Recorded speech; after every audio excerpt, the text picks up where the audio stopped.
Hi everyone, Assalamu alaikum. This is me Muhammad Zishan Mughal and you are watching the video with Zishan Mughal English Language Hub.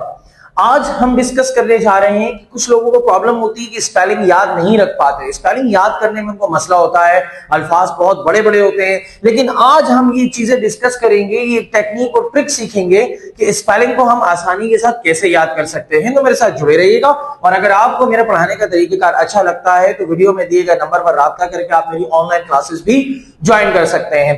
तो चलते हैं अपनी आज की technique की जानिब कि हम स्पेलिंग को आसानी के साथ कैसे याद रख सकते हैं। याद रखिएगा कि जितना भी बड़ा लफ्ज होगा उसके सिलेबल्स उतनी ही ज्यादा होंगे। सिलेबल्स क्या होते हैं कि आवाज को तोड़कर, यानी कि जितना भी बड़ा लफ्ज होगा मुख्तलिफ आवाजों में टूटेगा।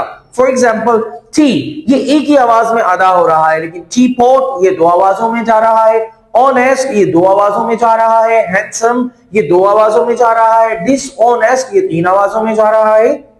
ये कहलाते हैं गाइस सिलेबल्स। ठीक है, तो सबसे पहले हमें वर्ड्स के सिलेबल्स के ऊपर काम करना होता है कि हम देखते हैं कि किस लफ्ज में कितने सिलेबल्स हैं, फिर हम उसे तोड़ते हैं। जैसे कि एक लफ्ज है, यहां पर ये लफ्ज लिखा हुआ है, अभी फिलहाल मैं इसको प्रोनाउंस नहीं कर रहा, लेकिन मैं आपको ये टेक्निक बताऊंगा तो आप इसको आसानी के साथ प्रोनाउंस भी कर लेंगे, प्रोनाउंसिएशन भी अच्छी हो जाएगी और स्पेलिंग भी आप आसानी के साथ याद कर लेंगे।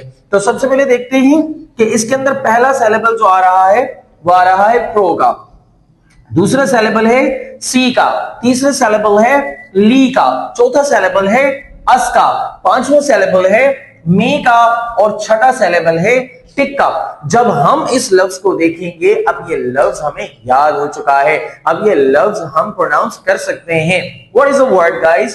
प्रोसिलियसमैटिक, प्रोसिलियसमैटिक, प्रोसिलियसमैटिक। ये लफ्ज भी आपको पढ़ना आ जाएगा। अब जब मैं आपसे कहूंगा कि जनाब प्रो की स्पेलिंग बताएं, प्रो की स्पेलिंग आपको आती है PRO, सी की स्पेलिंग बताएं CE, ली की स्पेलिंग बताएं LE, अस की स्पेलिंग बताएं US, मे की स्पेलिंग बताएं MA और टिक की स्पेलिंग क्या है TIC। तो इसी तरीके से प्रोसिलियसमैटिक पूरा लफ्ज आपको उसकी स्पेलिंग के साथ याद हो जाएगा, आपकी प्रोनाउंसिएशन भी अच्छी हो जाएगी।